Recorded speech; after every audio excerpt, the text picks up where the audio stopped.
if I'm the reason my life or my career or my leadership efforts are not going the way that I want them to, then I can also be the reason that they do go the way that I want them to go. And so there's this internalized sense of power that comes with this ownership of our own thinking, feeling, and believing processes.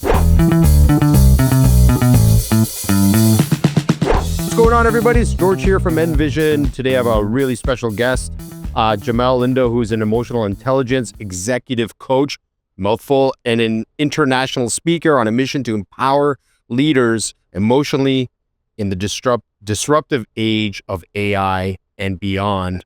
I'm so grateful you're here. I'm grateful to have met you today. Really excited about our conversation. I just said a mouthful. It's not that complicated, I promise. I want to start right at the beginning, because when you were introduced to me and I started looking you up, I got really curious. And we're going to get into some of my curiosity, because I'd love to not only hear from you, but learn from you. But I need to know, how does somebody get into this world that you're in right now? How did you come across being an emotional intelligence executive coach? So I didn't really get into this world. It got into me. Okay. And then it kind of like just randomly started to unfold in this very interesting way. Okay. And so, I mean, it depends on if you want the long version, the short version. I'll let you kind of take We got the lead. time. There's no, Well, that's good. It's your call. That's good to hear. So essentially what happened was, right after high school, I decided to go immediately into the workforce. Okay. Right? And when I went into the workforce, I was 17, 18 at the time. And within 6 short months, I landed in my first leadership role, which was a total surprise to me. It's not like I was going in expecting this. And this is what one of Canada's largest telecommunications companies. Okay. And so, you know, me being that young, being in a leadership role either says something really good about me or really bad about, the organization for making that decision. Yeah. I hope it says something good about me, or maybe it's a little bit of both. So in any case, I'm in this situation where I'm leading and responsible for people that are way older than me, right? And Always challenging. Yeah, and it was really difficult, especially in the beginning, because I need to hold these people accountable. I've got to, get performance up. I got to do all those things, but I don't know how to relate, right? These are people with, mortgages and, children and all of these kinds of things. I was in over my head. So it was a really difficult kind of beginning stage and introduction into leadership. And so lucky for me, at the time, I met my mentor there, and he taught me about the art of facilitation. Yeah. And over the course of the next 10 years, I would do a variety of different leadership roles, but I'd also do a lot of training programs during that time. So I got a ton of exposure. And as he introduced this to me, he also introduced me to this idea called emotional intelligence. And as he started to walk me through it, he talked about how this was kind of this missing link in leadership development. And I'm like, pause, what do you mean leadership development? I didn't know that there was a thing called leadership development, that we actually develop leaders, and it's a very intentional process. It's very unnatural to just be, for most. Yeah, so all of that was very new to me. Yeah. And I sort of fell in love with this idea, but I could also see very clearly the difference between the horrible leadership that I experienced, which unfortunately I had quite a bit of that, and the great leadership that I experienced. And it was never really about what the leader knew intellectually. It was always about the way that they showed up and the connection that they were able to create, and how they made me feel, so that I was inspired to kind of show up and be my best. So it was like this intangible thing. Mm-hmm. And what I learned was there was an entire model to make all of this work. And so we started doing these training classes, all kinds of different training skills, from sales to leadership to communication, all kinds of things. And we decided, you know what, let's inject a little bit of this EQ, kind of like at the beginning of some of these courses. And so when we started to do this, people leaned in. And I remember one time we had this gentleman, he came to us after, he said, I just want to say I appreciated everything in training, but that EQ stuff that you did, like at the beginning of the class, I went home and applied it and had a conversation with my wife like I've never had it. We've been married for 30 years. So I was like, okay, so that's interesting. So there's wider application for this. And I thought it was a one-off. But what ended up happening is people kept coming to us, telling us these extraordinary stories about how not only were they using emotional intelligence in their roles, but they were using it in their personal lives. Right. And it was making like this huge difference. So then now we're like, okay, there's something here. It's more than just a workplace skill. It's a life skill. Right. And then I started to get hooked. Okay. And that was kind of the beginning of learning how all of this applied to the leadership space, to the corporate space, to running a business, to all of the challenges that come with running a very complex business. So I want to pause there for a moment. Yeah. And kind of like back up like somewhere like 5 to 10 years to me ending high school, that time period. Okay. And I want to go there for a moment because this is where my personal journey of emotional intelligence began, right? So I grew up single parent household.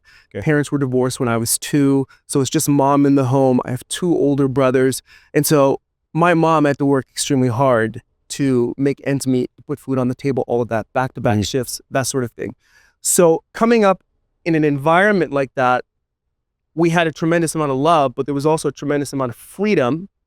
And with no father in the household, there was confusion for me around structure, right? Around, well, what does it really mean to be a man? Like all of these things were points of not only confusion, but insecurity. Okay. So going into high school, a lot of those insecurities followed me. Right. And it was very difficult for me to have a conversation. Do you mean like you started to be self-aware of these things? I would say it was more self-conscious. Okay. This is prior to the moment of self-awareness. Okay. And when I say self-conscious, what I mean is that experience of like, well, what are other people thinking of me? Right. Am I showing up in the right way? Do I look cool? Yep. Do I look smart? Right? It's all about how other people are viewing me. Yes. And I struggled with that a lot in high school. I was, it's interesting because I was talented enough to make the senior basketball and football team. Nice. So I was very talented, but so afraid of making a mistake. I remember being on the basketball court, afraid to be open and available for the shot because I would be thinking, well, what if I miss the shot? Right. What are people going to think of me? Am I going to be a failure? And how many of us experience that in some way, shape, or form, right? Yes, Shot of is course. just the opportunity. Of course. And so you have to really recognize that I'm this kid who's talented, who has abilities, but my insecurity, my social anxiety is getting in the way of me being really who I feel I can be. And it wasn't until high school ended and I ended up getting, and this was the job before the one that I just told you about, I ended up getting one of my first kind of, part-time jobs, not too serious part-time job. And it was at Best Buy, which is a great job for a young guy, right? Yep. All of this tech. Yeah. So high school ended. I walk into work one day and this gentleman is like, Jamelle, you have to read this book. Like, this book changed my life, right? And I'm like, well, this is interesting. I was just finishing high school and I started to get this inclination to read something, which was weird for me because I was not an academic. Okay. I was not an academic throughout high school. But I, close to the end, started to get this need to read. And so I picked this book up and started to read it, and I just couldn't put it down. And then I eventually got to this one line that changed my life forever, and literally is like the inception point that started everything that I'm doing today. Okay. And the line that I read is, you are not your thoughts. And it floored me. It hit me like a ton of bricks. Because up until that point, I had never considered that maybe all of these things that I'm thinking about myself, all of these insecurities, all of these fears, maybe that's not who I am. I had never considered that. The second thing is I had never considered the possibility to begin observing my own thinking process. It had never occurred to me to say, hey, Jamelle, what are some of the thoughts and stories that you tell yourself about yourself and the world? Never had that idea. Hmm. And a part of me was so disappointed because, well, I mean, look, this was a failure of society to me because I'd been to school, I'd had, teachers and counselors and parents, and I'm not judging any of them, right? I went to math classes. I learned about that fancy parabola. You remember that like curved thing, that big brick calculator to plot it? I haven't used one of those. I haven't used a parabola. Right. Are there any parabolas, right? Like we've, right? Never done the curved line. And no one ever said, hey, Jamelle, why don't you take a beat and reflect inward at what you're feeling and begin to ask yourself why you're feeling what you're feeling. It was never a conversation. So this debt led me down an interesting path because now I'm starting to observe my thoughts and I'm recognizing, oh my goodness, the reason why I'm insecure is not because of all of these things that are happening out there, right? I'm insecure because the thoughts and stories that I'm telling myself in my own mind are creating these emotions of insecurity within me. Yeah. But I couldn't have come to that awareness before because I had no internal awareness of my own thoughts and my own feelings. So it was always about what was happening out there in the external world. I'm comparing myself to people in the external world. How you're being perceived. Right? How I'm being perceived, how are they seeing me, right? How am I coming across, all of those kinds of things. Of course. And so it was like this earth-shattering realization. So what do we do when we have an earth-shattering realization, right? We go out and we tell people like, I figured it out. I have found the answer to life, right? And so that's what I did. And so I started telling people all about this. And they just would look at me like I was crazy. Right. So this is before mindfulness and self-awareness and all these things were kind of cool and common and exactly, right? And so I'm like, okay, you know what, Jamelle? Stop talking about it. Right? Don't talk about it, be about it. Apply it to your life. And if there's something here, at some point, somebody will ask, and then you can fill them in. Right. Yeah. Right. It would be almost a decade before somebody actually asked me, and this takes us back to work. But I start here because your question is, how did you get into this? Right. And the truth is, it got into me. I was an insecure young man who just wanted to be able to experience life without social anxiety. Right. Who then became self-aware and realized the problem isn't out there, it's in here, it's me. Which sounds like bad news, right? Because nobody wants to be the problem of their life, right? Nobody wants to look at their life and say, oh, I'm not experiencing what I want to experience because of me. I'm not an effective leader because of me. I'm not successful because no one wants to do that. Of course. Because it comes with a weight of accountability. But the good news is that if I'm the reason my life or my career or my leadership efforts are not going the way that I want them to, then I can also be the reason that they do go the way that I want them to go. And so there's this internalized sense of power that comes with this ownership of our own thinking, feeling, and believing processes. And ultimately, you become the controller of your destiny. Right. Right? Yeah. So if you are, I think that what you said earlier about the self-awareness component of it, I think that part of it, I think, is difficult for some people to really appreciate. Yeah. You know, that they do have value and they just have to look inside. Usually it's always where it starts, right? It's the internal, you are not your thoughts, right? Like that component of it is so critical as you're starting your journey of that awareness. 100%. And there's something that I want to add to that, because you're talking about this idea of confidence, right? And one of the things that's been most incredible for me to witness is, and again, I get an opportunity to work with high-performing executives all over the world, top leaders, CEOs, presidents. And what's amazing is that these people are so clearly, so obviously successful, but the large majority don't feel, right, an internal sense of self-worth. And that struck me, right? That some of the most accomplished people on the planet are actually some of the people that feel the least amount of self-confidence internally. And it goes back to what you just said, which is we get fixated on these externalized outcomes. Sure. Right? the next promotion, the next accomplishment, the next result, the next thing, whatever that thing is in your career, in your personal life. And when we accomplish those things, we associate that with our sense of self-worth and self-identity. And the problem with that, obviously, is that external circumstances shift and change. The job can shift and change. The market can shift and change. Things go up, things go down, things move, right? And so what does that mean for my sense of self-worth? It's volatile. Of course it is. It's volatile. And so when we internalize instead our sense of self-worth and realize that everything that we've accomplished out there is a reflection of some sort of internal trait or quality or resource that I possess. It's the outcome. So if I'm, let's say, resourceful, I'm able to do what I need to do in my business to create success in my marketplace, but it's not the external outcome that caused that. That's not who I am. It's the internal quality of resourcefulness externalized.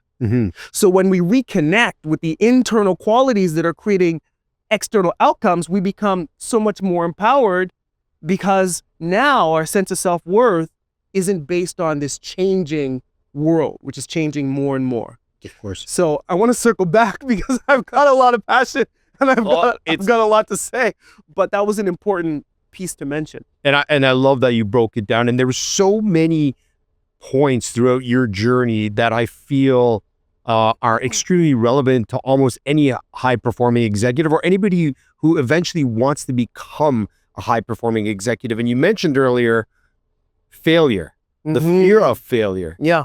And I think that for me has always been this catalyst for learning. Yeah. And understanding where I could have done something differently or better, or how I could have approached the situation because I had experienced that failure in the past. Yes. Right. So I think the fact that you have that self-awareness that, you know, through failure comes a lot of adversity, strength, growth. I'm picking up on, I mean, your journey is incredible. The fact that you kind of had this inkling early in your life in high school, in early high school, and then as you built this momentum, starting to really dial into this, there's this unique thing called, somebody mentioned emotional intelligence. And what is that? And then the fact that drew you to it. I mean, you speak very effectively in everything I've seen of you online. Thank you. I want to just read how you described emotional intelligence in one of the videos I watched. And I just want you to, let me know if this is how we should be thinking about emotional intelligence. You said that emotional intelligence refers to your ability to recognize and manage your emotions effectively, as well as the emotions of others. So we touched a lot on the managing your emotions effectively through just self-awareness, understanding, being conscientious. The thing that I've always found really challenging, and we'll get into the atmosphere that we live in today, but the emotions of others, which, like, my eyes lit up because I'm like, please expand on how do you possibly recognize and manage the emotions of others, because we're so complex as human beings. And we could be having a horrible morning, a horrible week, a horrible month with a million variables outside of our personal control. So when you talk about recognizing and managing the emotions of others, what do you mean? Where does that, how do you do that effectively? So this is going to be a bit of a backwards way to answer this question. Any way you want to answer it. I'm my curiosity. It's right there. Yeah. Good. So when we think about the idea of managing someone else's emotions, really what we're talking about there is influence, right? And the goal should be positive influence. So let's park that idea of the other person just for a moment. Sure. Right? Now, the easiest way to lead and influence anyone is by example. Of course. Right? So our own behaviors are going to be the most fundamental pillars to our leadership effectiveness, because people are ultimately going to do what they see that we're doing, either consciously or unconsciously. It's just what happens.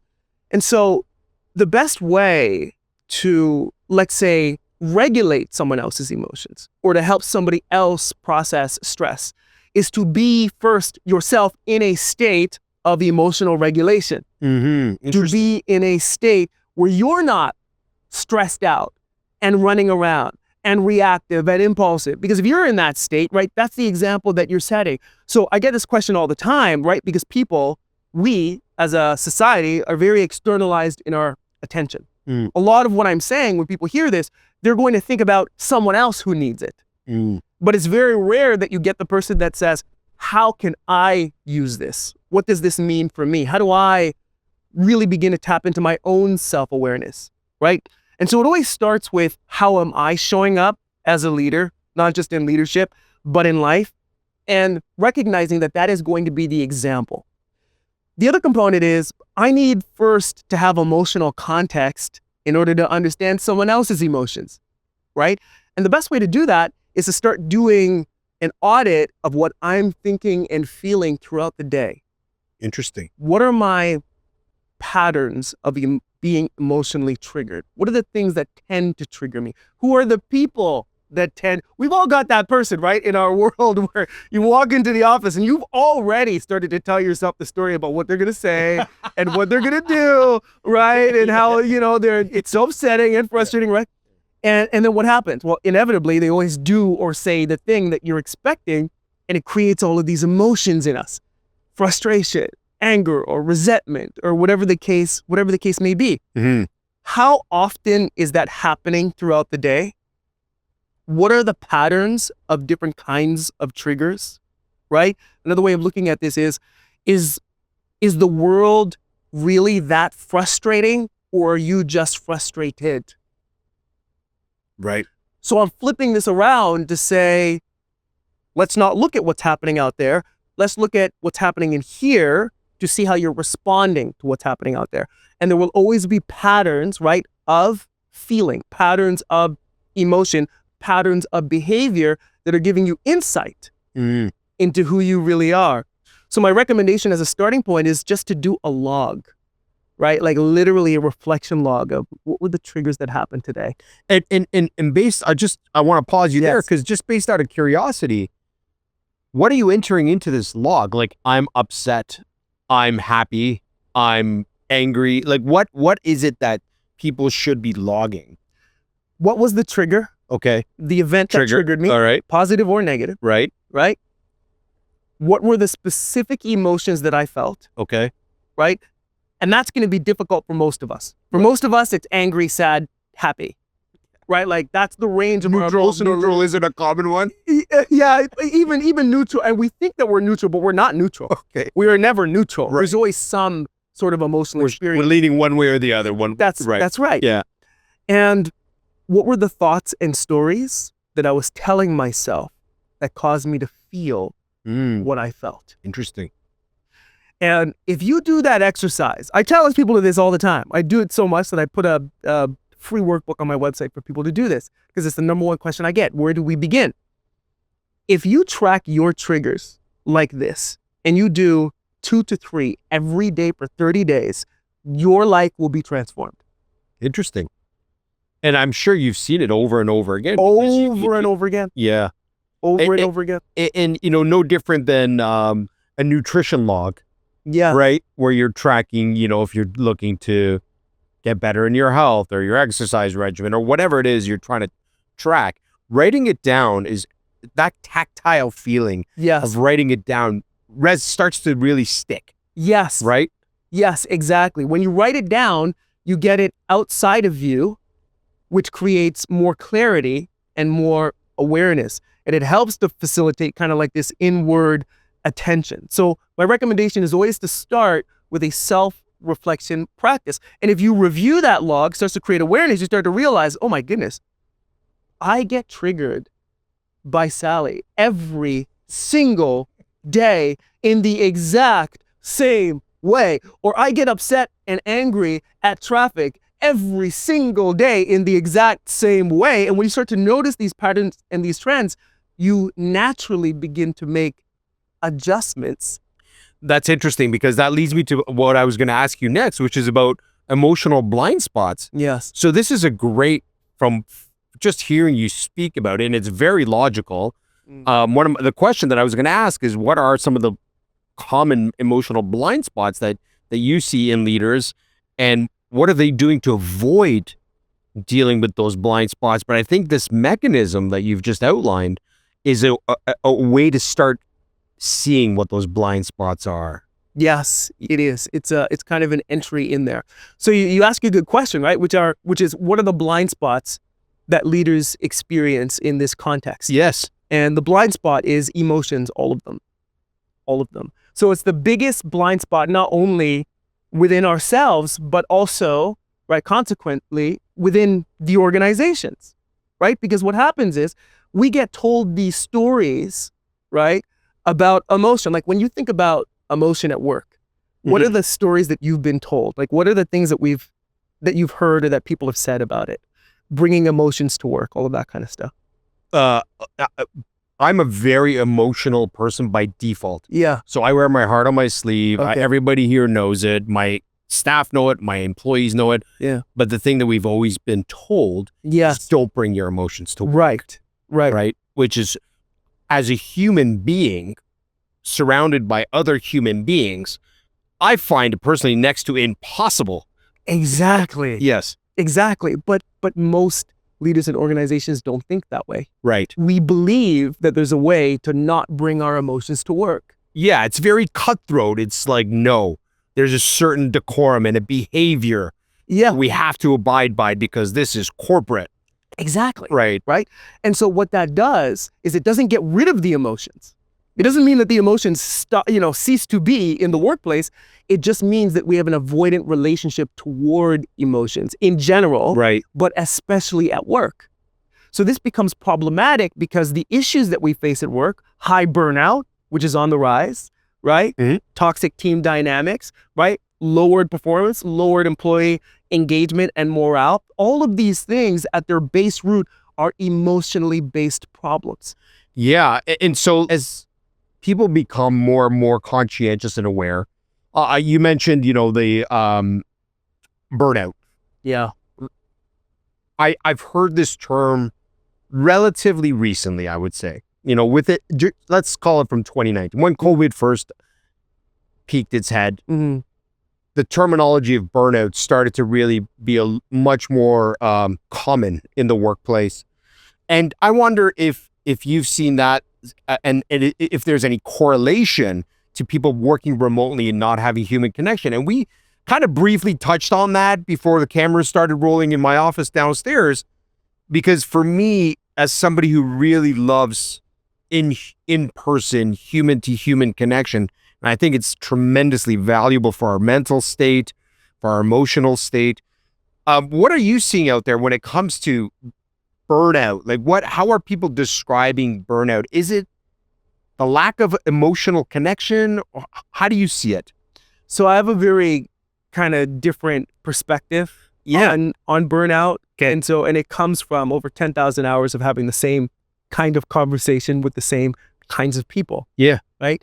And so I've kind of had this privilege of having a front row seat to leadership and how leaders are experiencing this accelerated change and all these kinds of things, right, within the organizations.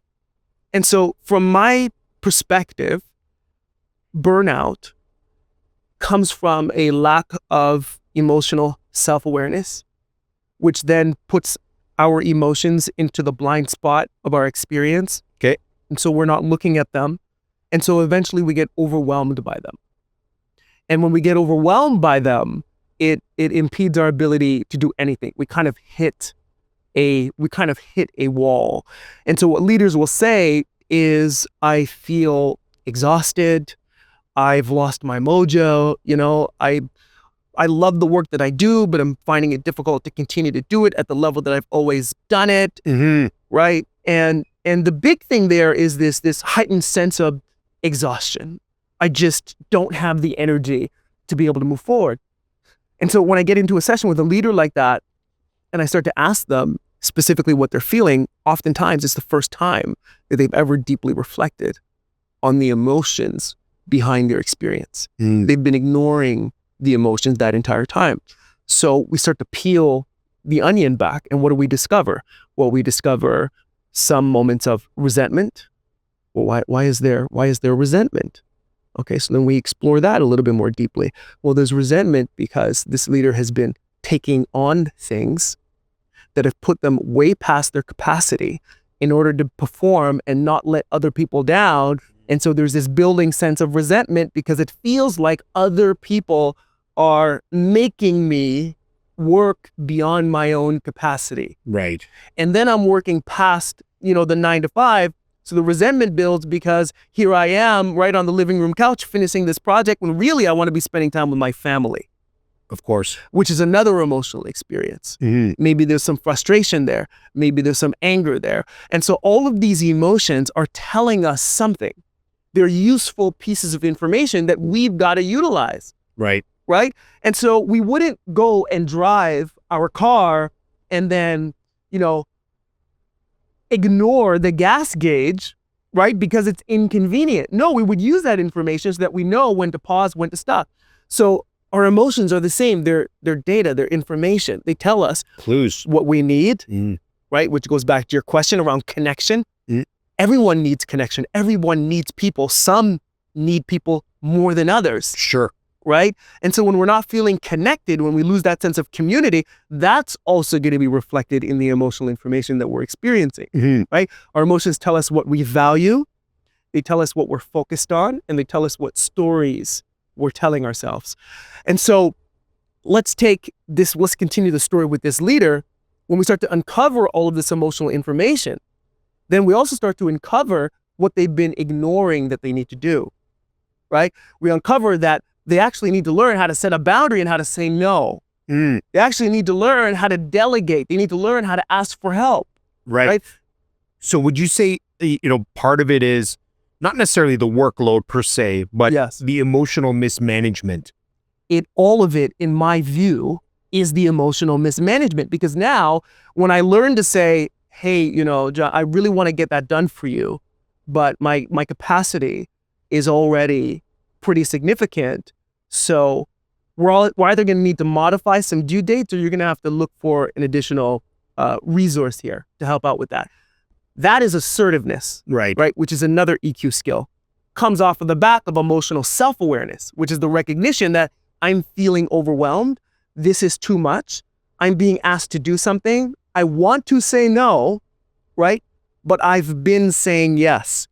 So what happens in that moment now is these emotions can be processed and they can be released from the system.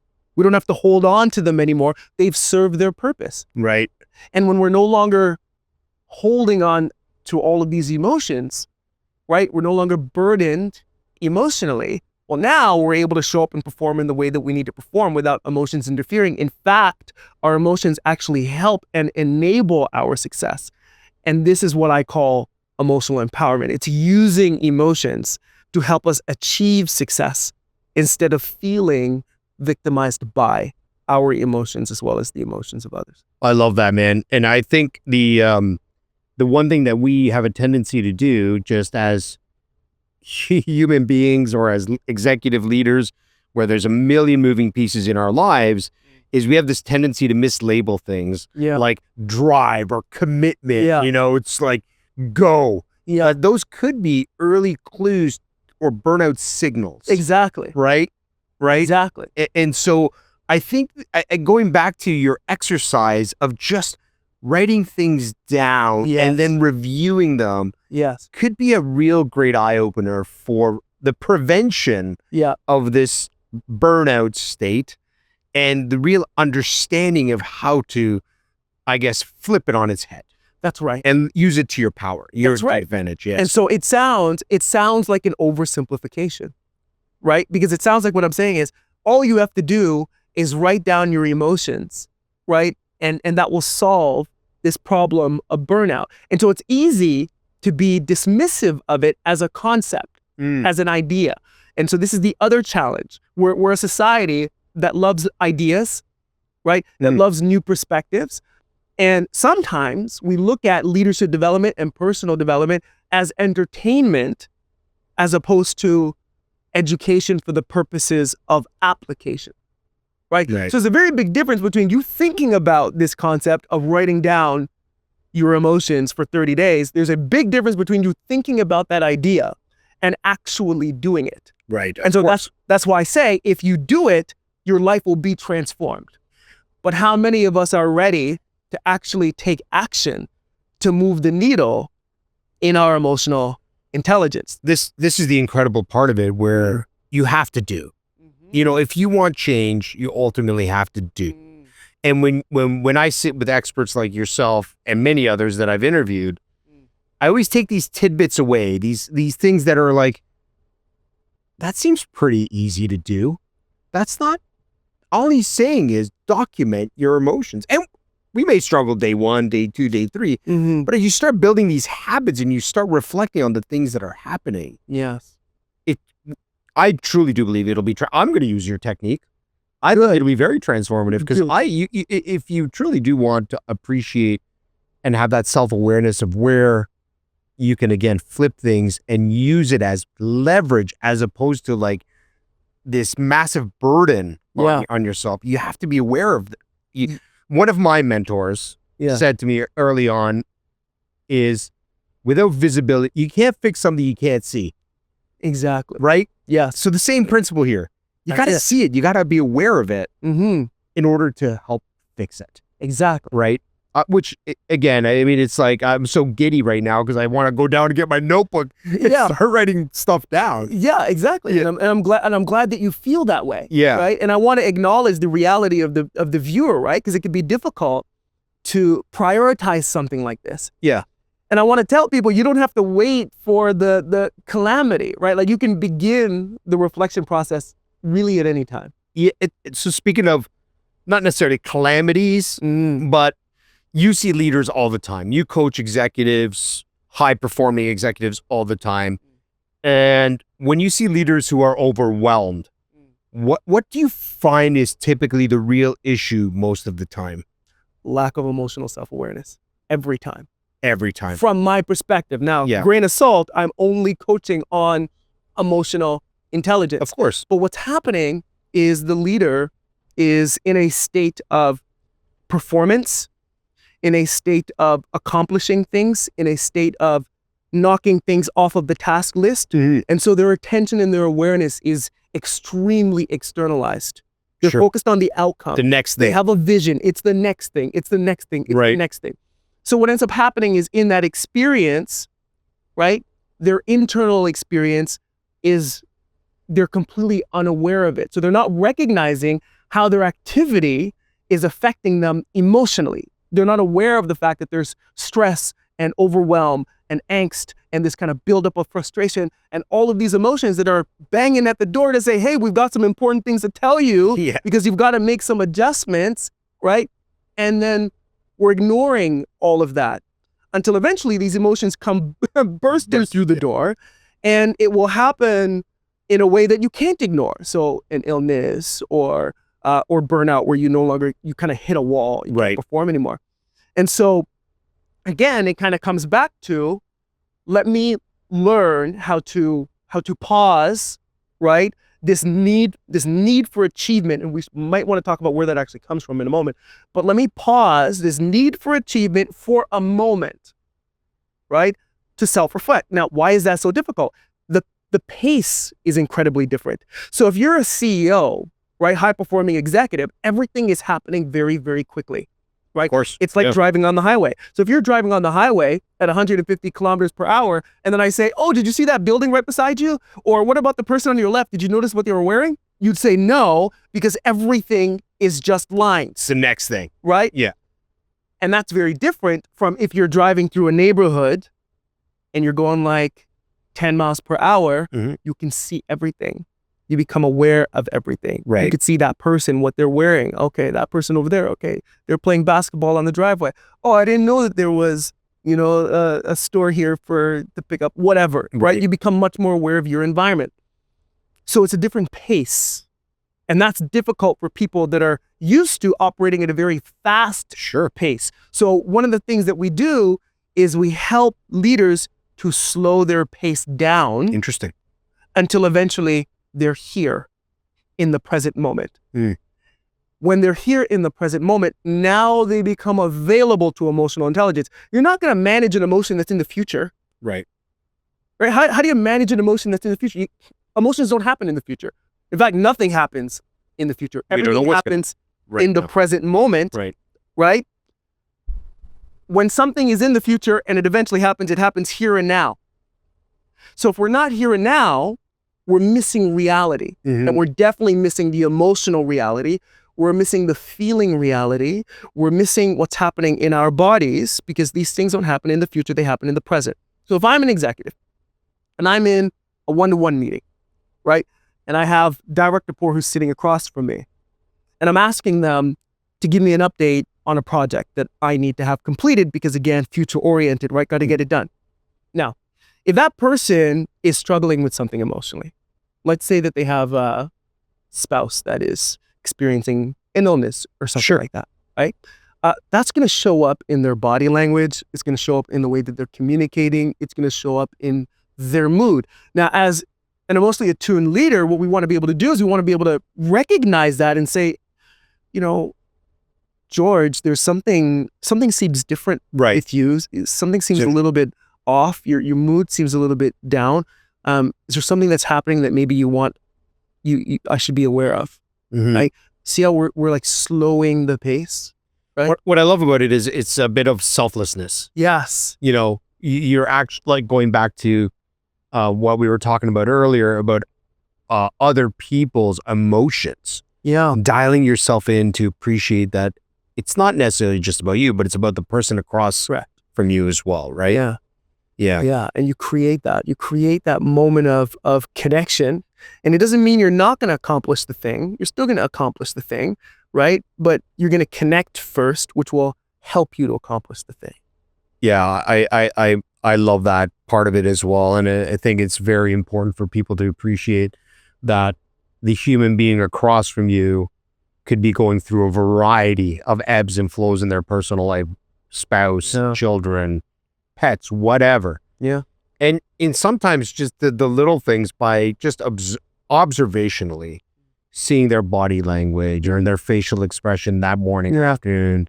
I mean, that could say a lot about somebody and how you have, you know, what you do in that instance of interaction with them. And even a simple question, I find oftentimes, are you okay? As simple as that sounds, is so soothing for somebody to know that somebody else is thinking about that. That's right. And that question, are you okay, when asked from a genuine place of wanting to know, lands differently than when it's asked from the place of let's hurry up so that I can get to the next thing. And so it's about centering ourselves in the moment to be able to genuinely connect, have that conversation, and then we can get back to whatever it is we need to accomplish. And I love that you could tie that right back to pacing. Yeah. Because if you're flying by and you're completely unaware of that person's day or week or whatever's going on in their lives, because you're on to the next thing, it really makes it difficult to create that emotional connection. So I want to get to your programs, EQ Squared, EQ Excellence, and GLTP, if we could. Yeah, absolutely. Can we spend a few minutes on that? Absolutely. Awesome. So your program promises measurable EQ growth, and you said, you know, this will be transformative just by this little technique that you talked about today. What metric do leaders push back on most? In EQ? Yeah. What metric do they push back on the most? That's really interesting question. I don't know that there's a specific metric that leaders push back on. Okay. I think that the challenge that leaders have is making the connection between their actual lived experience and what's in the EQ report. Okay. And if that connection is not made, then there's going to be resistance to what's in the report, which is why I don't send leaders reports beforehand, and we don't start with the report. We start with, well, what's happening in your world? Right. To help kind of provide an understanding and a basis, right? Context, and then we attach the EQ language to the context. But I can't say that there's like one specific, like some leaders will ask about the science behind it, right? And all these kinds of things, right? But we want to know. They're like, no, but how was this actually calculated? And stuff like that. And so sometimes Most of us get are numbers pushback. people, right? That's right, so they want to know, how did you get these numbers, right? Yeah. And so sometimes there's pushback there, but I always redirect them to say, it's not about the number. I don't even care about the number, right? It's about what do you experience and what does this number mean in your real world experience? And as long as you know what it means, then the number has served its purpose. Awesome. And so, I mean, EQ training sounds incredible and nice, but I'm certain it's not for everybody. No. So who would not be a good fit or for this program? Okay. So it is for everybody, but not everybody wants it. Okay. Right? So maybe that's it. Yeah. And so it's what you got to look at is, number one, right? Do people want this learning, right? Do they want this growth? Do people want to become a better version of themselves? And if the answer to that is yes, this is a great opportunity for them, right? And so I normally say, check on will versus skill, right? Make sure that they have the will to grow and to learn. If the skill isn't there, that is the perfect candidate for this kind of program. But if the will isn't there, if the attitude isn't there, if they don't want to change, and they're super defensive and super resistant to, learning how to do something differently and learning how to do something better, you are not going to get the outcome. And I'm very upfront with clients. I tell them that's why I asked. Yes. I mean, or you're very very quantified. You need to have a number in your head that if I achieve this, I have to get to this level or whatever in order for this to be a success. This may not be, I mean, I agree. It is for everybody. Everybody should be dialed into their emotional intelligence. Yes. But if you're resistant to even taking on some of the techniques that experts like you are, suggesting to do, the outcome is going to be the same as you are today. Exactly. So I always tell leaders, don't confuse a leadership development process for a disciplinary process. They are really, really not the same thing. But in terms of measuring, I just want to quickly touch on that. It can be measured through EQI 2.0, which is the world's leading tool for measuring emotional intelligence, scientifically valid and sound, of course, right? And so we sometimes, or often I say, do a pre and post measurement before and after the program. But you should be seeing a lot more than the numbers change. When someone's EQ goes up, it's palpable, right? People will say, you're taking a very different approach. Or I've never experienced you taking a bit of a seat back and asking more open-ended questions, right? Or I've never experienced you speaking up and advocating for your perspective in this way. Or I've never experienced you being more emotionally regulated and less reactive, right? So the participant should be seeing and experiencing the results of the change in terms of specific behavior. And then the people that they're working with, right, should be seeing very significant shifts in the way that they're showing up as well. And so that's the qualitative feedback component to it. We do have the quantitative, which is the numbers, but I focus on the qualitative. At the end of the day, we want to know, leadership development is effective when people go out there and actually do something differently. Right. If they don't do something differently, then it's ineffective. There's no point to it. I can learn a bunch of ideas and do nothing differently. Of course. Which is what a lot of leadership development does. But what we do is we hyper-focus not only on the EQ skill, but on the specific behaviors, and the participant will create this, the specific behaviors that they would like to demonstrate throughout and by the end of the program, observable behaviors. And that's where we really begin to move the needle. Amazing. So I want to kind of start to summarize and provide just for clarity for the audience here. And I want to go back to your journey throughout life. And obviously you started with, I need something in my life. There's something there that I can't quite comprehend right now. I'm young. I'm thrown into this leadership position, young in life, and you've come a long way in your journey. And in everything that you teach and what EQ upgrade or improvements should a leader wake up tomorrow morning and contemplate and apply? So I would say the first thing is the mindset. The mindset, okay. And to pivot from emotional avoidance to emotional engagement. Engagement. So most of us are in a state of avoiding emotions. having a feedback conversation is difficult because of how we think the other person is going to feel when we deliver the feedback, or how we feel delivering the feedback. Okay. So when we avoid the emotions, we avoid the conversation. So I always say, start with pivoting from avoiding what you're feeling and what other people are feeling to engaging, which means be curious, be open to what's happening emotionally. And so the engaging part is your stepping stone to, I'm assuming, the awareness. Well, eventually? yes. So it goes from emotional avoidance, right, to emotional engagement, which then leads to emotional skill. And that's emotional intelligence. So there are 15 different skills. But if I don't engage, right, with what you're feeling, let's say in this moment, then I'm unavailable to developing empathy. If I don't engage with what I'm feeling in a moment, let's say I've got this crazy presentation and I'm feeling anxious, then I'm unavailable to emotional regulation. So I have to be engaged with the emotion in order to become skilled with the emotion. Amazing. I think that's brilliant. And I think that's a great way to position like the stages that are involved to eventually have this knowledge and this power right, of emotional intelligence. You got married a few months ago. I did. Congratulations. Thank you. I'm going to tie this back to emotional intelligence, of course. What did that moment reveal about you emotionally that leadership theory never did? What being married, being engaged and being married have been some of the most significant emotional intelligence, self-awareness, learning that I've ever done. And so I always say, I used to believe that I was an emotional intelligence, master. And then I got engaged and figured out very, very quickly that there's still a ton to learn, right?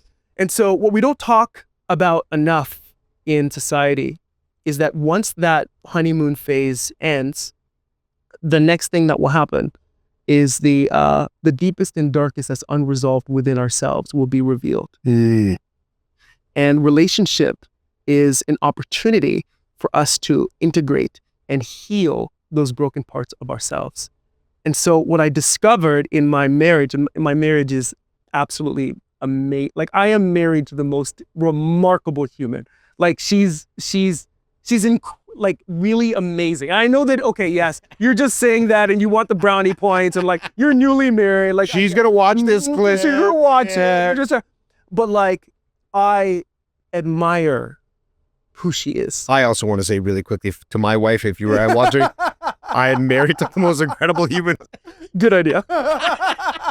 There you go. Now we be able to balance. Yeah, okay. And so I'm lucky that I'm with someone who has the same values as me, who understands emotional intelligence, and who is on the journey. So when we both began to trigger each other's deepest and darkest insecurities, pains, fears, right? I spoke a lot about my upbringing, right? And not having a father in the home, right? And that leading to so many insecurities for me as a man, all of those things surfacing, right? In this deeply intimate and loving relationship. And so us having this foundation of similar values and being on a similar journey created a space for me to be able to process a lot of those things that were unprocessed that I didn't even know were there. Right. Right? Because these things can only happen in relationship, and more significantly in intimate relationship.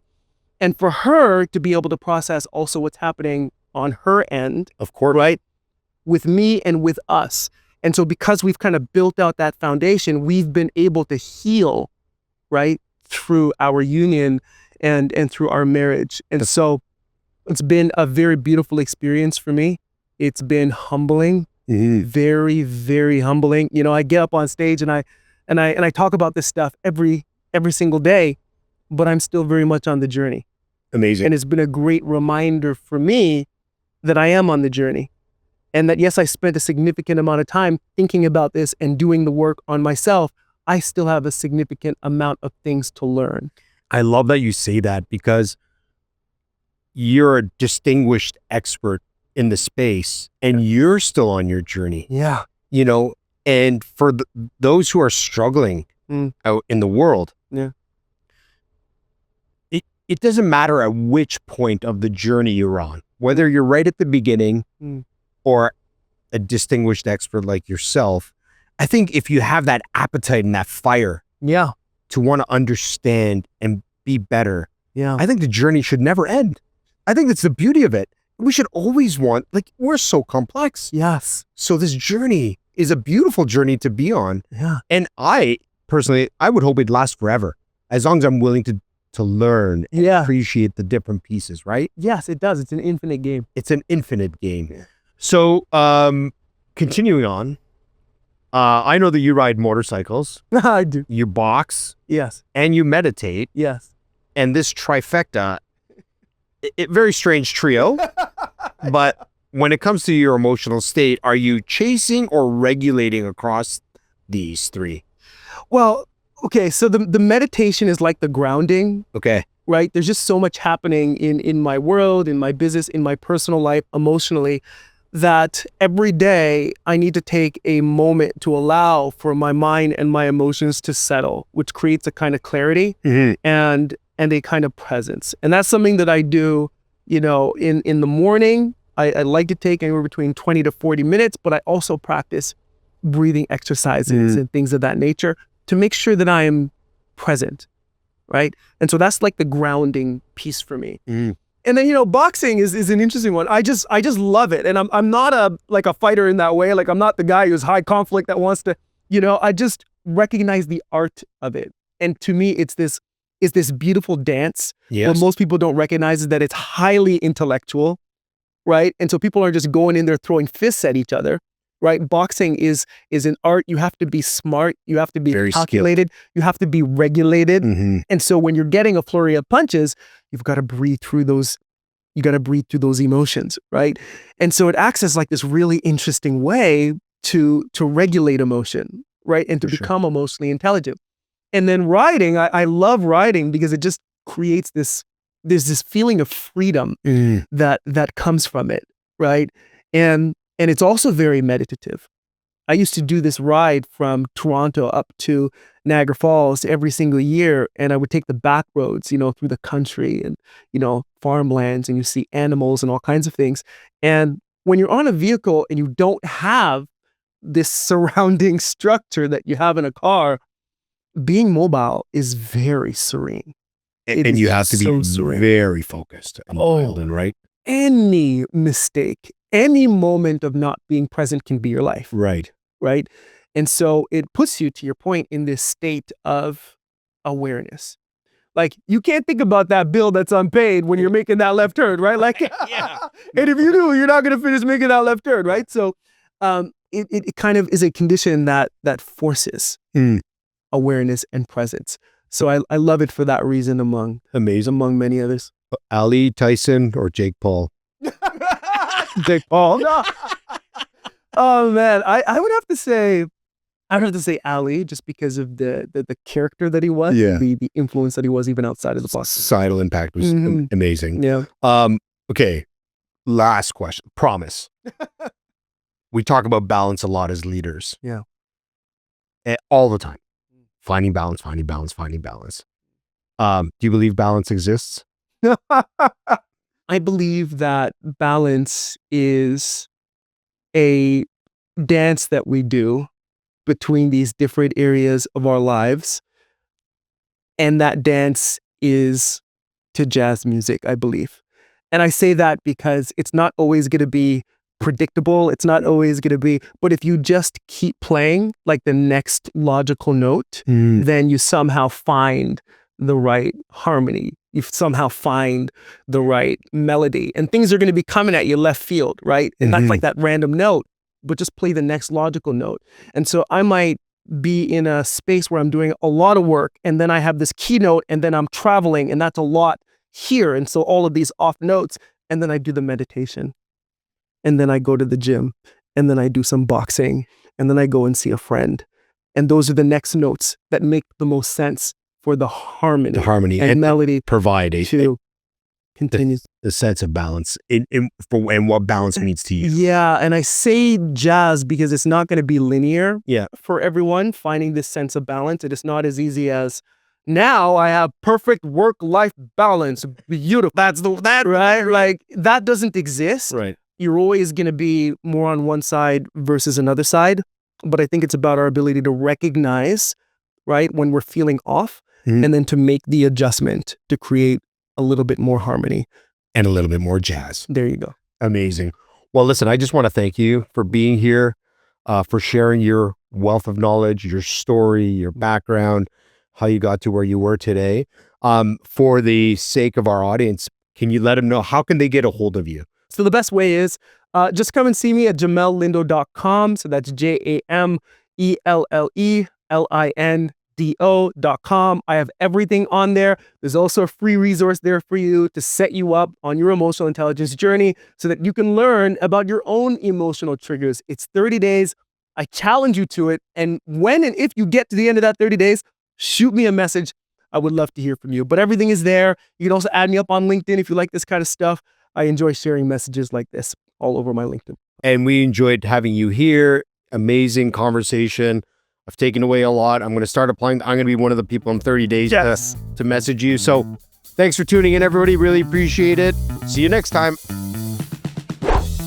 Thanks for watching this video. If you got something out of it, please like, subscribe, or share it with your friends.